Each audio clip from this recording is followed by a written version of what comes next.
ए स्थानर विराट महिमा रही विराट महिमा जेहेतु सर्वश्रेष्ठ कर्ता रही जेहेतु स्थूल भाव स्थूल कार्य करा जाए तेणु सर्वश्रेष्ठ शक्ति एही तारे विराजमान होई स्थूल भाव रे तांकर लीला को समापन करुअछंती। जदि कोनोसी भक्तर जे कोनोसी असुविधा नहीं से एठा को आगमन करुछि से प्रभुଙ୍କ निकटरे मथानत हेले कृपा प्राप्त हे प्रत्यावर्तन करुछि। यह एक विराट रहस्य तेणु प्राप्ति हेबा निमित्त ताकू एई स्थान रे शरणागत है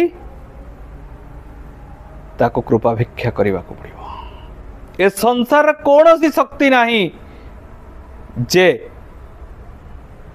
ताको असुविधा पकईद तेणु केते विराट शक्ति एठारे अवस्थापन करती।